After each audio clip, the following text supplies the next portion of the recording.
This is part 2 of my series of developing young horses. We're back again with Jester. This is about 2 weeks after the previous video, so that's been about 6 sessions. So you'll see a couple things have already changed. First, Jester isn't naked anymore. He is wearing a saddle pad with a surcingle, and then he is wearing a bridle with a snaffle bit. The lunge line is actually attached to a halter, which is over the bridle. Right now, he's just wearing the bridle so he can get used to it. I'm not putting any pressure on it at this point. The other thing that's changed is we're now in a larger part of the arena, and that means I get to do a little more steering with the lunge line, and we have a little more space to work in. So you'll already be able to tell that Jester has changed and improved over these 2 weeks. The trot has become a lot steadier.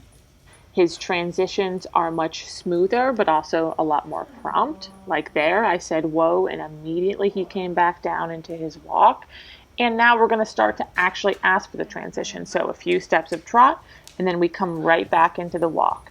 And this is starting to test both his balance, adding a tiny bit of strength work in, and just making sure that we really do have those voice commands down. And the other element we have added is canter. So this is this horse's second time cantering in a larger space on the lunge line. And you can tell he gets a little bit quick here.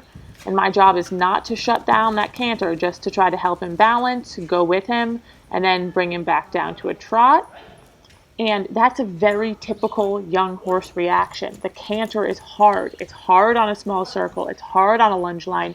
I really don't do a lot of cantering on the lunge line, but they need to do it a couple times to get a feel for it, because they will eventually have to carry a rider on their back, not in that small of a circle, but still a smallish area. So after that, he comes down to walk, stops, gets big pets. The canter is hard for the young horses. I make sure they know that was a good job. Some young horses can get really anxious after the canter. Jester doesn't. He's a very laid back individual. He goes right back to being relaxed, having a walk around, changing direction. I don't do, like I said, a lot of canter, and when I do add canter on the lunge line, it's just for 1 or 2 times around. I'm not a big believer in running the horse until they're tired. If I have to run a horse until it's tired before I get on it, I have done my job wrong. Now Jester's just having a little walk break before he comes back and trot and canters the other way.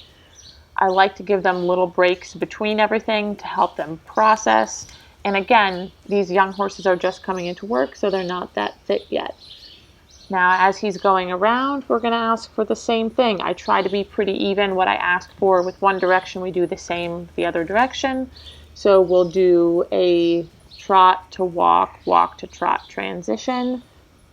And just to compare this video to the previous video, which was only 2 weeks previous, you can see how much the horse has learned, how much strength he's gained, and just how much more he understands. And for me, that's the coolest part of working with young horses.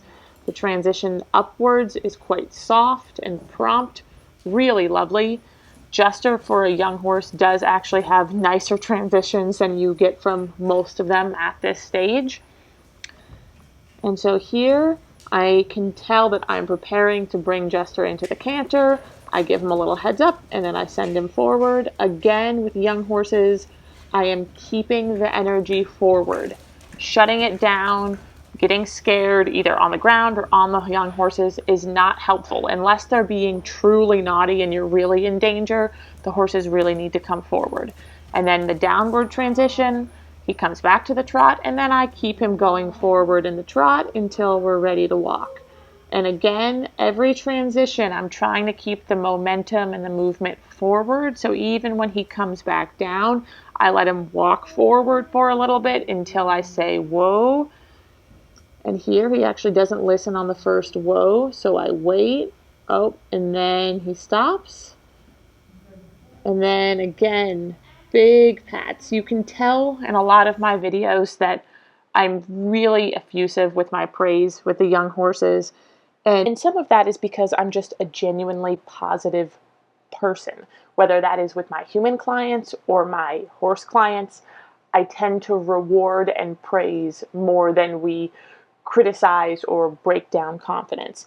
And for young horses particularly, it's a stage in their life where we're not only giving them the physical tools, that being their balance, their aids, the understanding of what we want them to do under saddle, but we're also instilling the mindset in them. So we want the mindset to be positive, willing, something that they can then take on to their future careers and to their owners or their future owners. And that's why we do this. We're not just training a horse physically at this point, we're also giving them the mental tools to do their jobs later.